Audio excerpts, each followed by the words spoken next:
For decades, keeping an organization secure meant defending a physical space. IT security operated on a castle and moat model. You built a heavy firewall around your office network, and as long as everyone stayed inside the castle walls, your data was safe. In that model, the easiest way for an attacker to breach the walls was to trick someone into opening a malicious link sent through the mail. Because of this, organizations spent heavily on email filtering, treating the inbox as the primary battlefield. That battlefield is massive. Microsoft intercepted 7.6 billion email-based threats in the second quarter of 2026 alone. But because that front gate is now so aggressively guarded by automated filters, cybercriminals are walking around it. They are targeting entirely different entry points that bypass traditional email defenses completely. Today's phishing attack rarely looks like a suspicious email. It looks like an urgent Microsoft Teams message appearing to come from your IT support desk. It's a forged Microsoft sign-in page or a seemingly helpful calendar application requesting permission to view your data.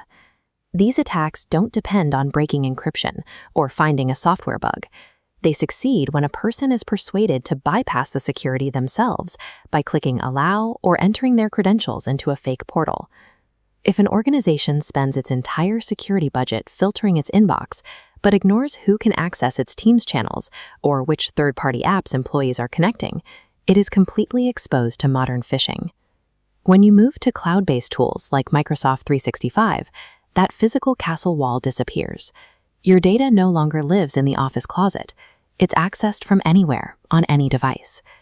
When data is accessed from anywhere, the boundary is no longer a physical router. It's attached to each user's login. Identity is the perimeter.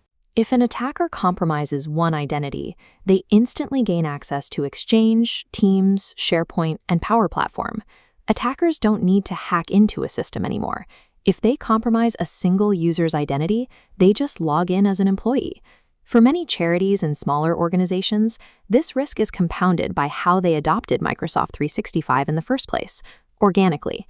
The system grew gradually over time, without a central governance plan.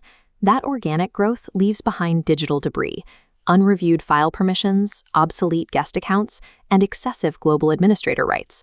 Attackers use specific tactics to exploit this chaos. They use blind application consent, tricking users into granting a malicious app permanent access, or MFA fatigue, continuously flooding a user with multi-factor authentication prompts until the frustrated employee finally hits approve. Cybercriminals are not spending their time trying to break Microsoft's encryption.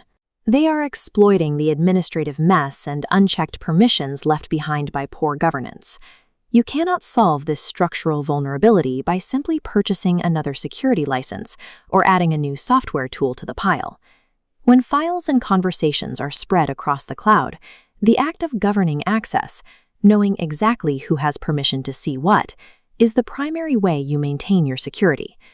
Securing your organization requires practical, routine checks, enforcing multi-factor authentication for every account, requiring administrator approval for third-party apps, and strictly controlling external Teams communication.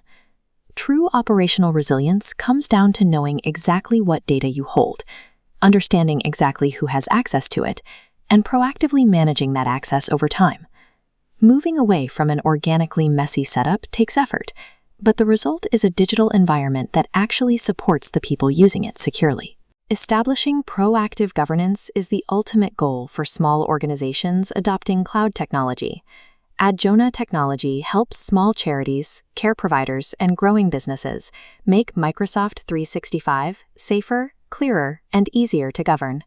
Visit adjona.com to start a practical conversation.